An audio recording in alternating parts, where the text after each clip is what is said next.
우리가 성경을 읽다 보면은요, 앞에서 분명히 내가 읽었던 내용인데 조금 있다가 보니까 비슷한 내용이 또 나오는 거예요. 그런데 우리는 이렇게 비슷한 내용이 또 나온다고 하여서 그것에 대해서 우리의 관심을 기울이고 좀 더 주의 깊게 생각하는 경우가 그렇게 흔하지는 않습니다. 그런데 마가복음도 그렇고 마태복음도 그렇고 특별히 이 두 복음서는 의도적으로 어떠한 특별한 사건을 갖다가 비슷한 사건을 두 번 반복하는 특별한 표현법을 보이고 있습니다. 하나의 예를 한 두 가지 정도 들어볼까요? 마태복음 8장에 보면은 이 제자들이 갈릴리 바다를 건너다가 풍랑을 만나는 이야기가 나오게 되어집니다. 그런데 조금 읽다가 보면은 14장에도 가게 되면은 또 유사하게 갈릴리 바다를 건너다가 이 제자들이 풍랑으로 인해서 상당히 힘들어하는 그런 모습을 보게 됩니다. 물론 그 내용에는 조금 더 다른 내용들이 거기에 서로가 있게 되어집니다. 그래서 후반에 같은 경우에는 베드로가 물 위로 걷는 그러한 일들이 좀 더 나타나게 되고요. 그러나 어쨌든 이렇게 이 성경이 마태복음이 좀 더 의도적으로 뭔가의 중요한 사건은 두 번 반복하고 있다는 거예요. 그리고 또 하나는 시각장애인을 고치는 그 9장의 시각장애인을 고치는 이야기가 나오는데 20장에 어떠한 이야기를 쭉 하다가 끝부분에 가면은 그 9장도 역시 예수님의 행하신 이적들의 끝부분에 갔을 때 이상하게 꼭 끝부분에 가게 되면은 요 시각장애인을 고치는 이야기가 오늘 9장에도 나오고 또 읽다 보니까 조금 내용은 다르지만은 이거 앞에서 읽었던 거 아닌가 할 정도의 비슷한 내용이 20장에도 나오더라는 겁니다. 자, 이렇게 이 마태복음은 마가복음과 같이 뭔가 특별한 사건에 대해서는 막 그냥 어떤 거나 할 것 없이 모든 것을 두 번 반복하는 것은 아니고요. 중요한 사건에 대해서는 이렇게 두 번 반복하는 표현법을 쓰더라는 거죠. 그랬을 때 우리는 그냥 지나치는 게 아니라 왜 하필 요 사건은 두 번 반복했을까? 우리가 한번 생각을 해보아야 되고 무슨 우리들에게 주는 메시지가 있기 때문에 그런 것 아닌가 우리는 생각해 봐야 된다는 것입니다. 그런데 오늘 그 중요한 두 번 반복하는 사건 가운데 하나가 예수님의 들판에서 사람들을 먹이시는 이적 이야기입니다. 사람들은 이걸 갖다가 요즘에는 그런데 책도 그렇고 이렇게 쓰지 않습니다. 오병이어의 이적 이렇게 하게 되면은 전형적으로 우리 사람들 특별히 한국 사람들의 생각 속에서 그런 표현과 그런 주제들을 생각해낸 것이기 때문에 오병이어의 기적이라고 이런 표현보다는요 예수님의 첫 번째 먹이심의 이적, 예수님의 두 번째 나타난 먹이심의 이적, 먹이심이라는 이 표현을 강조를 하게 됩니다. 왜 그러냐 하면은요, 그렇지 않으면은 이게 어떻게 되느냐 하면은 오병이어라는 거를 강조를 하게 되면은 어떻게 되느냐, 이런 메시지가 나오는 거죠. 오늘 우리에게는 작은 거, 물고기 그리고 떡 요거밖에는 없는데 이거를 주님 앞에 다 내놓았더니 주님께서 이 작은 것을 가지고 놀라운 이적으로 큰 것을 베풀어 주시고 축복해 주셨다. 우리도 그렇기 때문에 작은 걸 주님께 드림에 있어서 주님 앞에 드리게 될 때 그것을 통해서 하나님은 크게 역사하신다.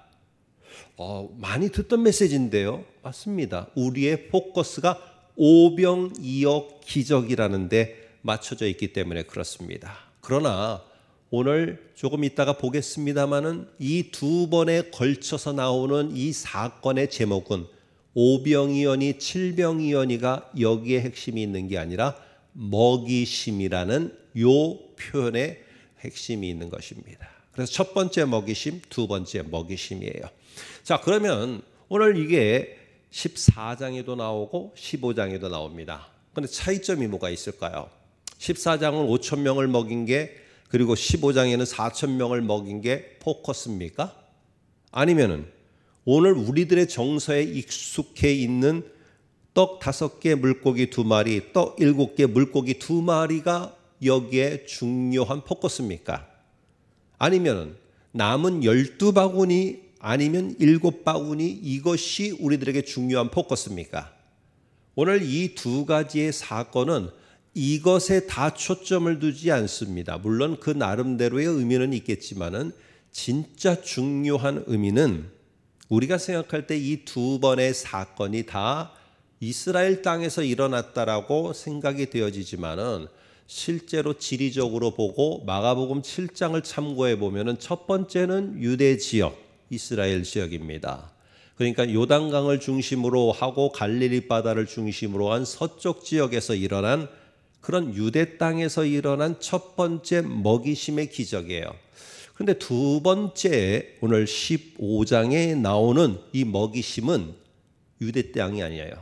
이방인 땅이에요. 그래서 마가복음 같은 데서 이것을 데가폴리라는 이 10개의 마을이 모여있는 요단강 동쪽 이방 땅에서 먹이심을 했다는 거죠.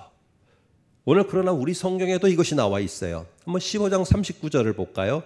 이 4천 명을 먹이시는 요 사건, 이적, 큰 이 예수님의 일하심이 끝나는 장면인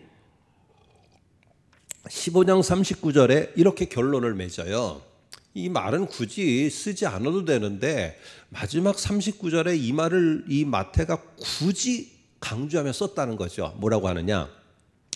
예수께서 무리를 흩어 보내시고 이제 먹이심의 모든 이적을 마친 다음에 무리를 다 보내시고 배에 오르사 어느 지경으로다가 배를 타고 옮겨가셨느냐? 마가단 지경을 향해서 옮겨갔다라고 이렇게 말해요. 마가단은 어디냐면은 지금으로 쉽게 말하면은 막달라 마리아 할 때 막달라입니다. 더 쉽게 말하면은 이거는 요단강 서쪽 지역, 갈릴리 바다 서쪽 지역 유대 땅이에요. 그럼 배를 타고 지금 유대 땅으로 건너가셨다라고 하면은 지금 예수님이 이 4천 명을 먹이신 그 장소가 어디냐? 결국에는 요단강 동쪽 이방 땅에서 먹이신 거예요. 오늘 이렇기 때문에 여기에 중요한 거는 왜 한 번은 이 유대 땅에서 이 먹이심의 이적을 보였고 왜 도대체 또 한 번은 왜 굳이 유대인들이 싫어하는 저 이방 땅으로 가서 거기시에서 먹이심의 이적을 보였는가? 그리고는 두 번째 이적을 보인 이 먹이심의 이적이 일어나는 요 바로 앞에 오늘 저와 여러분이 읽은 이방 여인, 가나안 여인, 소위 말해서 우리 노아의 자식 가운데 저주를 받았던 함의 자손, 가나안의 후손이라는 걸 강조하면서 저주받은 인생, 그리고 모든 것을 경멸받은 인생, 이방인으로서 제외되고 배제되었던 인생, 그 여인의 모습을 갖다가 왜 하필이면 여기에 교량 역할을, 중간 다리 역할을 하도록 딱 갖다 놨을까? 우리에게 도대체 무슨 메시지를 주려고 이렇게 이 마태는 이런 모습을 통해서 우리들에게 말을 하고 있는가? 한번 저와 여러분이 오늘 이 시간에 생각을 해보고 우리가 그 메시지를 한번 들어보고자 합니다. 먼저 아까 서두에 말씀드린 것처럼 우리는 우리의 관점에서 이 오병이어의 기적이니 칠병이어의 기적이니 이런 표현을 우리의 관점에서 작은 것을 가지고 큰 무엇인가를 내게 하나님이 주실 것이다, 이렇게 생각하도록 하는 데서 돌려야 됩니다. 이거는 철저하게 당시에 이스라엘 유대 지역의 유다 사람 유대인들 속에 도대체 먹이심이라는 게 뭐로다가 그들은 전통 속에서 갖고 있었는가, 이거를 알아야지만 오늘 예수님이 하신 행동이, 이 놀라운 이적이 어떤 의미인가를 알 수 있어요. 자, 그런 의미에서 구약에서는 우리가 그것을 알 수 있는 성경 구절이 여러 군데 나옵니다. 그러나 시간상 찾아볼 수가 다 없고 중요한 거 한 개와 그리고 참고 한 개를 한번 먼저 같이 보겠습니다. 자, 에스겔 34장 23절은 이 먹이심의 이적, 예수님이 먹이심의 이적을 베푼 것에 대해서 유대의 전통에서는 먹이심이라는 것을 도대체 이 이적을 어떻게 이해했는가에 대해서 아주 우리들에게 잘 알려주는 최고의 성경 구절입니다. 오늘 이 유대인들은 그렇게 생각을 한 것입니다. 하나님의 이 말씀을 이렇게 이해한 것입니다. 내가 한 목자를 그들 위에 세울 것이다. 이 목자라는 말은 다윗이라고 뒤에는 말합니다. 다시 말해서 다윗 혈통에서 나오는 너희를 해방시켜줄 구원자 왕이 너희들에게 나올 것이다 하는 것이에요. 근데 우리가 그러면은 그게 하나님이 보낸 우리를 구원하고 우리를 해방시켜줄 그 왕이라는 것을 어떻게 할 수 있습니까?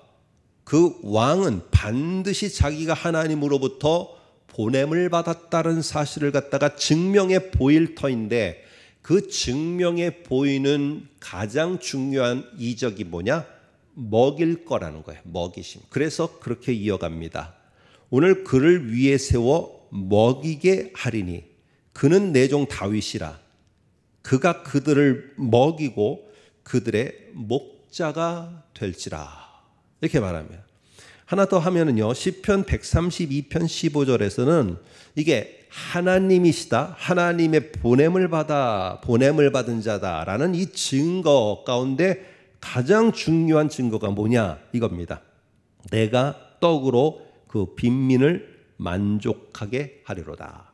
뭐 제가 이렇게 두 군데만 찾았지만은 여러 군데에서 말하고 있는 핵심은 뭐냐 하면은요, 이스라엘 사람들은 지금 로마의 압제 가운데 있는데 기다리고 있는 겁니다. 어떤 자를 기다리느냐? 새로운 나라, 다윗의 옛날에 풍성하고 잘 살았던 그때를 다시 건설할 다윗의 후손 가운데 나타날 왕을 기다리고 있는 거예요. 근데 그 왕이라는 증표는 무엇이냐? 그들은 기다리는 겁니다. 먹이심이 나타날 거다. 먹여주는 게 나타날 거다. 먹이는 이 모습이 나타날 거다. 그런데 오늘 조금 있다가 보겠습니다만 이 이스라엘 사람 유대인들이 생각하는 먹이심과 오늘 예수님이 말하는 것은 좀 차이가 있어요. 그런데 예수님은 지금 의도적으로 이렇게 사람들을 딱 모아놓고는 거기서 가진 것, 그 물고기와 떡을 갖고 중요한 거는 뭐냐면요, 이게 얼마만큼 늘었느냐, 이게 중요한 게 아니에요. 몇 명이 모였느냐, 몇 명이 막 먹었느냐, 이게 중요한 게 아니에요. 뭐냐 하면은 먹이셨다는 거예요. 먹이셨다는 거. 그래서 오늘 예수님은 이런 먹이심의 이적을 통해서 유대 지역에 지금 자신을 선포하는 겁니다. 내가 바로 너희들이 먹이심의 이적을 베푸는 자가 너희들에게 새로운 나라를 가져오고 새로운 통치를 할 왕이라는 사실을 너희들이 알고 있는데 바로 내가 그로다. 내가 너희가 기다리고 있는 다윗의 후손이고 내가 너희가 기다리고 있는 그 왕이고 내가 너희를 다스리고 새로운 나라 이 천국이 오늘 이 땅에 나를 통해서 지금 성취될 것이다 라는 것을 선포하고 있는 것입니다. 그런데 오늘 이렇게 유대인들한테 하면 됐지, 갑자기 왜 예수님은 오늘 두 번째로 15장에 가서 이방인 땅에도 이걸 하냐는 거예요. 먹이심의 이적을 통해서. 그 말은 뭐냐 하면은 이 천국은 예수 그리스도와 또한 예수 그리스도에 관한 예수 그리스도가 세운 나라에 대한 이 복음은 유대 땅으로만 제한되지 않을 것이라는 거예요. 이 천국 복음은 결국에 이 유대를 넘어서 그리고 이방 땅을 향해서 그리고는 이방 땅을 넘어 또 다른 땅 끝을 향해서 이 천국의 복음은 계속 뻗어져 나갈 것이라는 거예요. 여러분, 우리는 이것이 다 아는 얘기 아닙니까? 라고 말을 하지만은 유대인들의 고정관념 속에서 이것은 절대로 일어날 수도 없는 일이고 일어나지도 말아야 될 일이에요. 어떻게 이방 땅에 그런 일이 벌어지는가? 이건 생각할 수도 없었던 일이에요. 근데 오늘 예수님은 분명히 말합니다. 오늘 15장 24절에 보면은 아니 예수님은 이방 땅에도 천국이 도래하고 거기에 천국 복음이 선포되고 놀라운 통치가 일어나고 예수를 믿고 구원받는 일이 일어나고 이럴 거라고 하면서 예수님은 15장 24절에서 의외의 말씀을 하십니다. 한번 볼까요? 여러분 잘 이 말씀을 알아야 돼요. 나는 이스라엘 집에 잃어버린 양 외에는 다른 데로 보내심을 받지 아니하였노라. 아니 그러면 예수님은 유대인들 구원만 위해서 보냄을 받았다는 건데, 아니 그러면 이게 말이 안 되지 않냐? 오늘 우리 이방인들 다 우리 구원받고, 지금 우리 대한민국 사람들도 다 이방인들인데 다 구원받고 이렇게 천국 백성이 됐는데, 아니 예수님 당신이 나는 잃어버린 이스라엘의 집에 잃어버린 양 외에는 다른 데로 보냄받지 않았다. 이건 뭐야? 그러면 우리는 믿는 게 다 허사란 말이야? 여러분 24절을 이렇게 이해하면 안 돼요. 오늘 24절 속에서는 예수님은 이방 땅을 넘나들었어요. 이방으로도 천국 복음이 나아가고 뻗어나가야 되고, 그 복음이 나가기 위해서는 누군가는 보냄을 받아야 되고, 누군가 보냄을 받는 곳에서 그 속에서 자신들은 내려놓고 이 예수에 대한 복음을 전해야 됐어요. 그런데 나는 육신으로 오신 예수님은 나는 아니라는 거예요. 내가 해야 될 역할은 제안하셨어요. 내가 해야 될 역할은 이 갈릴리 바다 주변이다. 결국 예수님의 공생의 사역 전부를 한번 여러분 보시면은요, 죄다 갈릴리 주변이에요. 갈릴리 주변. 아니 예수님이 하나님이신데 다 하실 수 있잖아요. 예수님이 막 사마리아도 가셨고요. 가실 때는 거기도 확 다 복음화시키고, 다 모든 지역도 복음화시키고, 다 이렇게 3년이 오히려 더 길게 되어서 막 이방 땅도 다 가고 하실 수 있잖아요. 그런데 오늘 예수님은 철저하게 당신의 사역을 갈릴리 바다 주변으로 제안하셨어요. 그리고 마지막으로 하신 거는 이 땅의 천국을 도래하기 위해서 자기가 죽기 위해서 예루살렘으로 갔어요. 오늘 이런 모습에서 예수님이 자기가 육신으로 와서 하시는 일이 요 갈릴리 이스라엘의 잃어버린 양 요들을 위해서 내가 제안된 것이라고 말하는 거예요. 그러나 그 속에는 무엇은 의미가 있느냐? 내 다음의 제자들, 또 다음의 제자들은 분명히 여기에 멈춰서지 않을 것이고, 새로운 땅으로, 보지 못한 땅으로, 안 해본 것으로 이 하나님의 천국 복음의 사역을 점차적으로 확대해 나갈 것이다. 오늘 그 사실 속에 보냄을 받을 것이고 부르심을 받을 것이고 그 역할을 할 것이다. 오늘 예수님은 말씀하는 겁니다. 여러분 이게 우리에게는 아멘이 되고 선교사로 헌신도 되고 우리가 선교사를 보내는 자로도 헌신을 하지만은, 유대인들은 이게 무슨 말인지도 모르고 이런 일은 일어날 수도 없고 일어나서도 안 되는 거예요. 유대인들은요, 그들이 기다리는 천국이 따로 있었어요. 그들이 기다리는 이 메시아가 오게 되면은 로마와 이방 사람들은 모두가 다 심판을 받아 죽어야 되고요. 그리고 그들이 가지고 있었던 많은 보화와 많은 재물과 많은 풍요는 이 새로운 왕 메시아가 다 승리해서 빼앗아 갖고 전리품으로 오늘 유대인들에게 나눠주는 거예요. 이게 기다리고 있는 먹이심의 이들의 모습이에요. 이들이 지금 기다리고 있는 모습, 이 먹이심은 뭐냐? 나에게 실제적으로 저들이 가지고 있는 거 뺏어서 나에게 달라는 거예요. 저 사람들이 잘하고 있는 거 뺏어서 내게 달라는 거예요. 이런 왕이 필요하고 이런 먹이심이 필요한 거예요. 그리고 이방인들은 심판받아서 불쏘시개로 다 사라지는데, 아니 갑자기 이방 땅에도 뭐가 가요? 천국이 도래해? 새로운 나라가 도래해? 거기도 새로운 왕이 같이 가? 그러면 어떻게 돼요? 아니 그 사람에게서 빼앗아 올 수가 없잖아요. 이 사람들이 생각하는 나라는 뭐냐? 누리는 거예요. 누리는 거. 풍요를 누리고 풍성하게 되고 잘 살고 저 사람들이 가지고 있는 거 내가 다 얻고 이러는 게 기다리고 있는 새로운 나라의 모습이에요. 근데 저 사람들 거 가져오면 안 되잖아요. 똑같은 백성이면은. 그러니까 이 사람들은 이방 땅에 가야 된다, 이런 것들에 대해서는 전혀 생각할 수가 없었어요. 내가 이방에 뭔가를 위해서 보냄을 받는다? 내가 정신 나가서 저 심판받고 다 불쏘시개로 사라질 그들을 위해서 내가 가야 돼? 이런 것들은 받아들일 수가 없는 것이에요. 여러분, 우리는 생각을 해야 됩니다. 우리는 내가 보냄을 받는다는 사실, 천국 백성 하면은 우리는 너나 나나 할 것 없이 유대인의 천국 백성관이냐, 아니면은 그리스도인의 기독교의 천국 백성관이냐, 명백하게 우리는 잘 구분해야 됩니다. 유대인들은 철저하게 내가 구원받고 예수 그리스도가 아닌 자신들이 기다리는 왕이 오면은 내게 저 로마 시민권자들이 가지고 있는 것들을 다 뺏어서 내게 주는 거예요. 그게 축복이에요. 그들이 기다려요. 그러나 예수 그리스도가 세워가는 천국에서는 그것이 아니에요. 오히려 우리가 안 간 곳에 보냄을 받아가고 내가 꺼려하는 사람에게 보냄을 받아 가야 되는 게 이게 예수 그리스도의 나라 천국에서의 천국 백성의 모습이에요. 사람들은 그렇게 말합니다. 저는 오늘 젊은 시절 속에 별 직장이 없어요. 그래서 제가 뭐 어디로 보냄을 아직 받지 못했어요. 그래서 보냄을 받는다면 제가 한번 열심히 해보겠어요. 어떤 분들은 이제 내가 은퇴를 해서 보냄받은 역할은 다 끝난 거예요. 여러분, 왜 도대체 우리는 내가 하는 일터, 내가 하는 사업장, 내가 뭔가를 이루는 큰 어떠한 업적 그것만을 보냄을 받은 곳이라고 생각을 하십니까?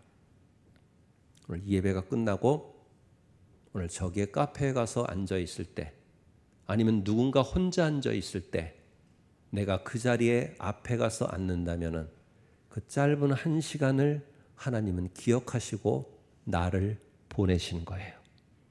내가 보냄을 받은 거예요. 내가 지금 그 자리에 앉는 순간에 주님, 내가 이 사람 앞에 제가 앉아 보냄을 받아 이 짧은 시간에 여기에 왔습니다. 여러분, 이런 마음을 가지고 그 자리에 앉는다면은 이 짧은 한 시간이 얼마나 소중하고 가치 있고 의미 있는 시간이 되어지겠습니까? 내가 내일 어디엔가 모임이 있어요. 나는 그곳에 하나님, 내가 모임을 향해서 내가 지금 보냄을 받아 내일 갈 겁니다. 하나님, 내가 그 보냄을 받은 그곳에서 내가 어떻게 하기를 원합니까? 이렇게 한다면은 그 하루의 짧은 시간이지만은 그 보냄을 받았던 그 순간이 내가 그냥 가는 거하고는 전혀 다른 모습입니다. 그러면 보냄을 받는다는 사실은요, 어떤 일터, 뭔가 큰 어떤 계획 이것만이 있는 것이 아니에요. 우리 모두는 다 한순간 한순간 그것이 어느 순간이 되었든지 다 보냄을 받는 거예요. 보냄을 받는 거.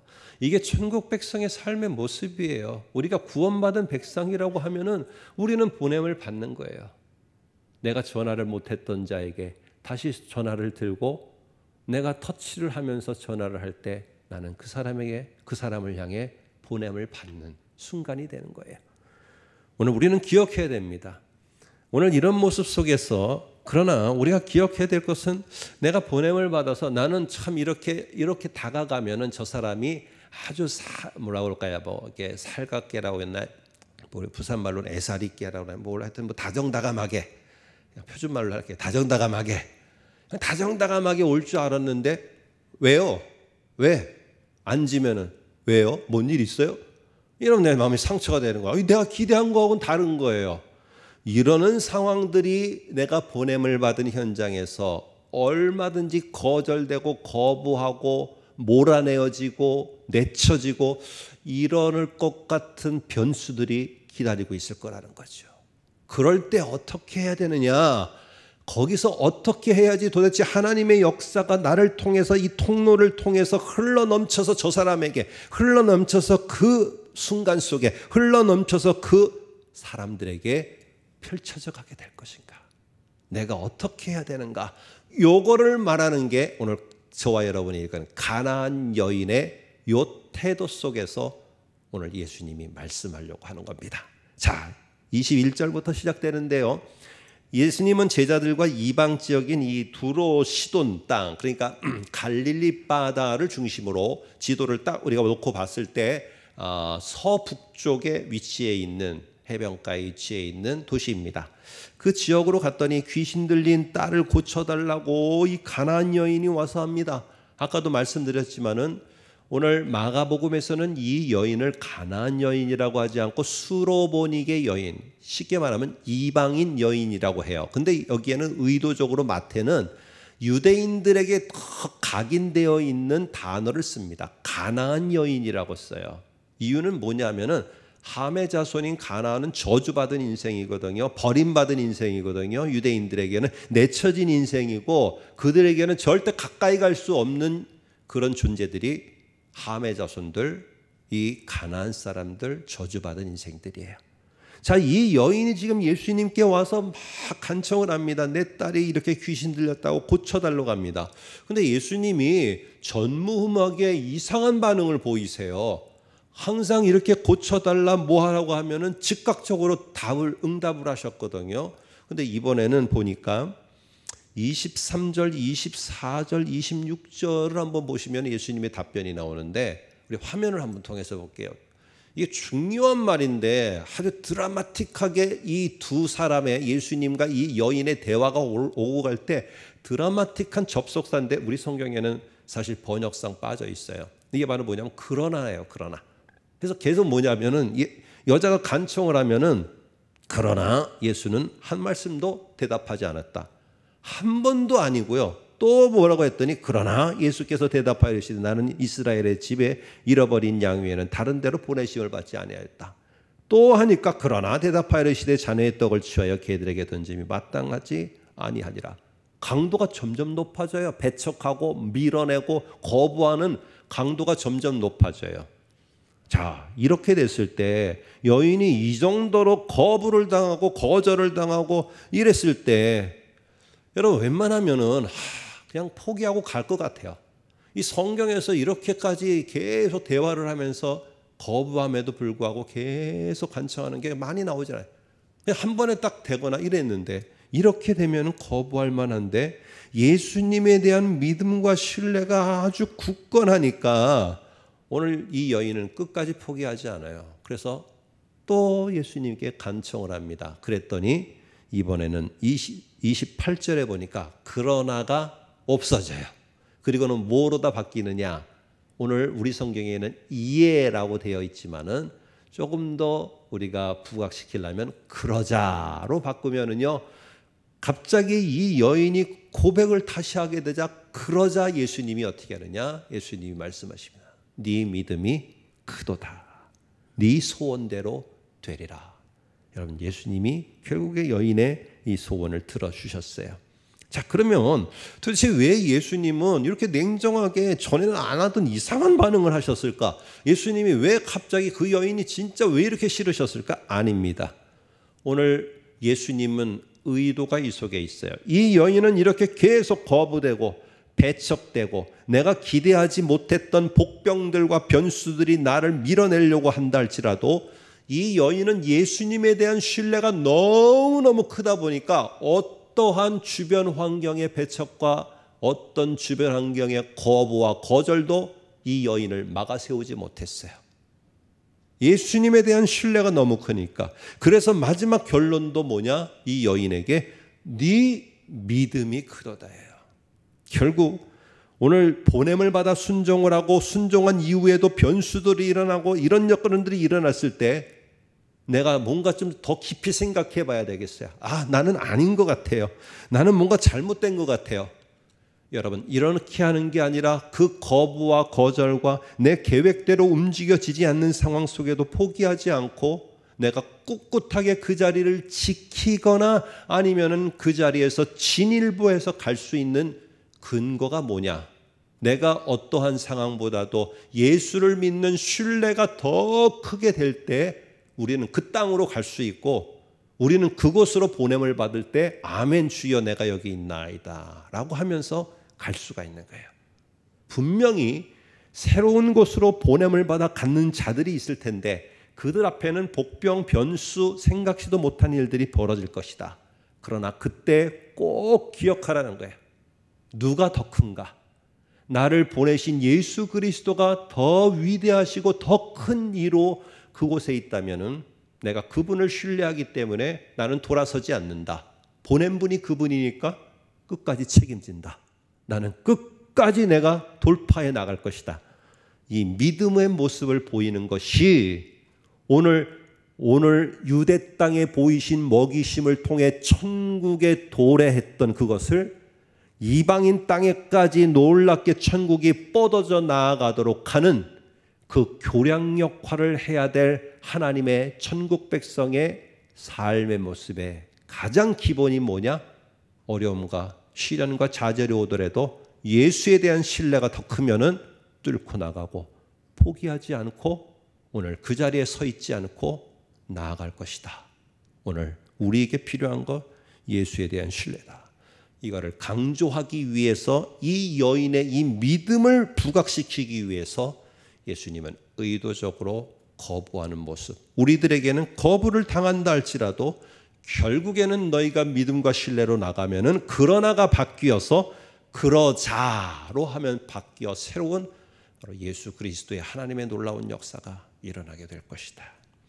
오늘 26절을 한번 보실까요? 상황보다 예수님을 더 크게 보는 믿음입니다. 상황보다 예수님을 더 크게 보는 믿음. 이게 중요한 거예요, 이게. 그래서 오늘 26절에 보면은 자녀의 떡을 취하여 개들에게 던짐이 마땅하지 아니하니라.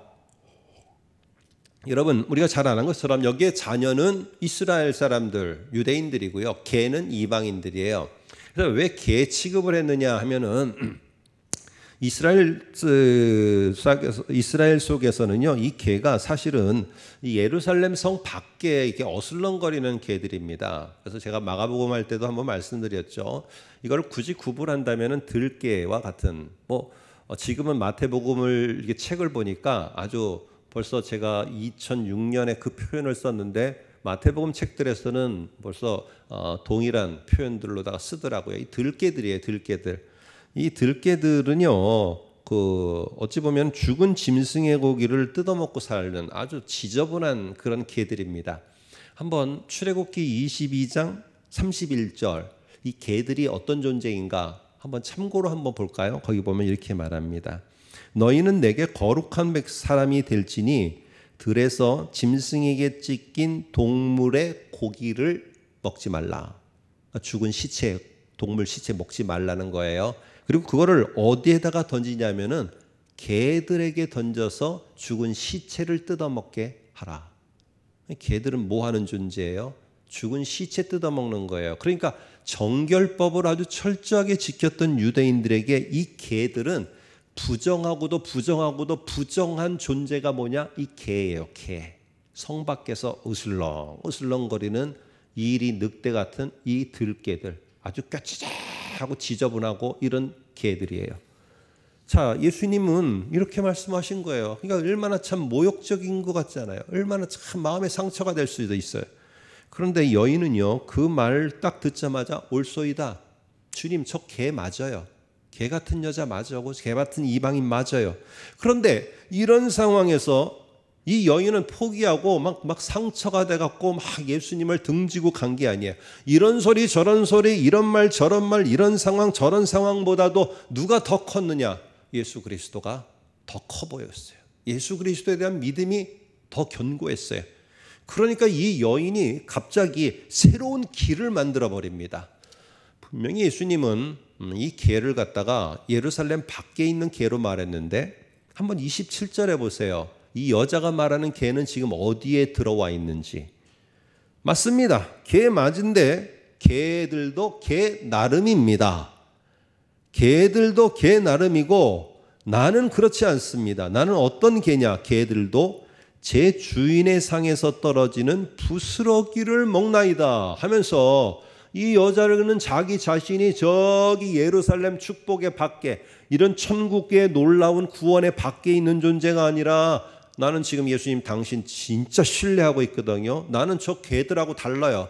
맞아요. 나 개 취급받는 이방인 맞는데 제 주인의 상, 예루살렘 안에 그것도 주인과 함께 주인이 먹는 상과 같이 그 밑에서 주인이 먹는 음식을 떨어지는 부스러기지만 같이 먹고 있는 개예요. 그러면서 이렇게 완전히 바꿔서 나는 그런 존재입니다. 나는 얼마든지 천국의 놀라운 구원의 역사와 천국의 그러한 축복과 이 모든 것들이 유대인들에게 먼저 전해지고 그것이 흘러넘쳐서 나에게 떨어지는 것을 받아 그 천국의 놀라운 삶을 살 수 있는 그러한 여인입니다. 나를 기억해 주십시오 하면서 이렇게 고백하니 결국에 여자에게 말씀하고 있습니다. 예수님이 여자여 네 믿음이 진짜 크도다. 네 소원대로 되리라. 여러분은 나를 보내신 분이 내가 지금 여기에 서 있는 내 자신이 예수님이 나를 보내셨다고 확신하십니까? 아니면 내가 조금 있다가 만날 그 사람과의 만남이 예수님이 보내셔서 짧은 30분의 만남을 할 것이라고 나는 확신하십니까?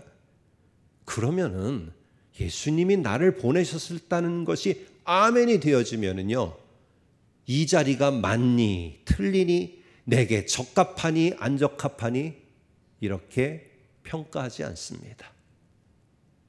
나보다 나를 더 잘 아시는 그 주님이 나를 여기에 보내셨다라면 혼란스럽고 이건 내가 감당하기가 너무 어려워도 그런다 할지라도 오늘 주님이 나를 여기에 보내셨다는 확신이 있게 되면은 주님께서 나에게 능력 주실 것이고, 내가 막히고 힘들 때 주님을 신뢰함을 더 증명해 보이면은 오늘 주님이 역사하셔서 새로운 길을 열어가실 거다. 이 확신이 있으면은 이 자리가 맞느니 내게 맞니 틀리느니 나에게 적합하니 평가하지 않습니다. 내가 생각하는 것과 너무 달라요, 예수님. 나는 이런 것 때문에 내가 이렇게 보냄을 받은 게 아니에요. 내가 이런데 에너지 쏟으라고 내가 여기에 보냄을 받은 게 아니에요. 나 너무 달라요, 나하고. 예수님은 이렇게 말씀하실 겁니다. 새로운 땅이고 새로운 곳이고 새로운 일인데 너에게 익숙했던 것, 익숙했던 일, 익숙했던 습관을 내려놓고 새로운 곳으로 갔는데 당연히 이상할 수 있는 것이 당연한 거 아니냐? 아니, 당연하게 이상하지. 당연히 너하고 안 맞지. 당연히 너하고 다를 수밖에 없지. 그러나 네가 한번 네 기대를 내려놓고 누가 너를 보냈는가를 한번 깊이 생각해봐라. 왕이신 예수 그리스도이십니다. 그러면 그분을 신뢰해. 그러면은 그 신뢰를 통해서 하나님의 새로운 영역들이 너 앞에 보이게 될 것이고, 그리고 하나님이 너를 통해서 새로운 일들을 해나가실 것이다. 오늘 이겁니다.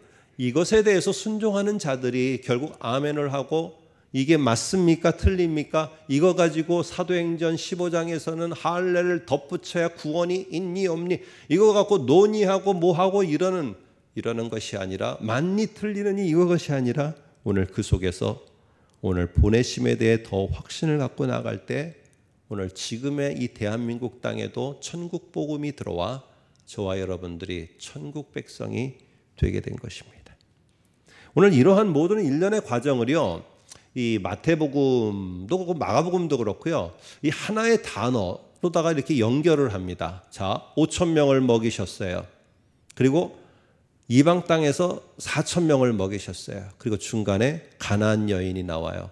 이 세 개의 스토리를 갖다가 단어 하나가 구슬을 꿰듯이 이 세 개의 구슬을 하나로 뚝 꿰어가듯이 하나의 단어를 지시합니다. 한번 볼까요? 화면을 통해서 14장 20절에 보니까 5,000명을 먹이신 다음에 다 거두와라 하니까 이렇게 말합니다. 다 배불리 먹고 그 다음 말입니다. 남은 조각을 12바구니에 차게 남겨두었으며, 12바구니에 남은 조각이 있었어요. 그런데 15장 27절에서 이 여인이 뭐라고 말하느냐? 저는 개는 맞지만은 주인의 상에서 떨어지는 남은 조각, 부스러기를 먹는 개입니다. 이렇게 말합니다. 오늘 유대인에게 내렸던 놀라운 천국 복음의 이 놀라운 은혜가 이제는 흘러서 부스러기가 떨어지듯이 이 여인은 자기에게 지금 와서 자기를 통해서 어디로 전해지는 것에 대해서 분명하게 확실하게 전달하고 있느냐. 15장 37절에 보니까 이방 땅에서 일어나요. 이방 땅에서 이 먹이심의 이적이 끝난 다음에 이렇게 말합니다. 다 배불리 먹고 똑같은 말, 남은 조각을 7강주리에 차게 거두었으며, 결국 이방 땅에도 놀라운 먹이심의 이적을 통해 예수가 천국을 이루고 예수가 바로 구원을 가져오고 예수를 통해서 이 통치가 일어나는 놀라운 역사가 일어납니다 하면서 오늘 이 여인의 이 교량 역할을 하는 여인이 부스러기라는 이 단어를 통해서 유대 땅에 남은 조각을 자기에게 끌어오고 자기에게 온 이 부스러기가 다시 이방 땅으로 흘러가도록 합니다. 결국에 이방 땅에서 남은 그 조각들은 또 어디론가 이 천국 복음과 함께 계속 흘러가서 이 대한민국 땅에도 천국 복음이 들어오게 된 것입니다. 오늘 우리는 기억해야 됩니다. 보냄을 받아 그곳에 간다고 하더라도요, 내가 보냄을 받아 누군가를 만난다고 할지라도, 무슨 일을 시작한다 할지라도 내가 기도하고 생각하고 기대했던 것과는 전혀 다른 복병과 변수가 기다리고 있을 것입니다. 그때 저도 여러분도 꼭 기억하시기 바랍니다. 나를 이곳에 보내신 이가 누구지? 왕이신 예수 그리스도. 그러면 예수 그리스도 그분이 나를 끝까지 책임지실 것이다. 아멘. 이미 보냄을 나는 받았다. 새로운 어디론가 자꾸 보내주소서 하지 않은 것이 아니라 지금 이 자리에 앉아있는 이 예배의 이 한 시간도 이미 보냄을 받았다. 내가 하나님이 이 자리에 오도록 보내셔서 나를 부르시고 보내셨다면 내가 뭘 여기서 해야 되는 것인가? 오늘 이렇게 이미 보냄을 받았다는 확신 가운데 우리가 나가서 얘기 바랍니다. 그럴 때 새로운 것들이 보이고요, 내가 매너리즘에 빠져있던 평범했던 일상들이 특별한 놀라운 은혜가 있는 날들로 바뀔 것입니다. 믿음에 이러한 굳게 서서 오늘 우리가 보냄을 받는 그 자리에서 천국 백성의 삶을 우리 모두가 어렵지만 잘 살아낼 수 있기를 간절히 소망합니다.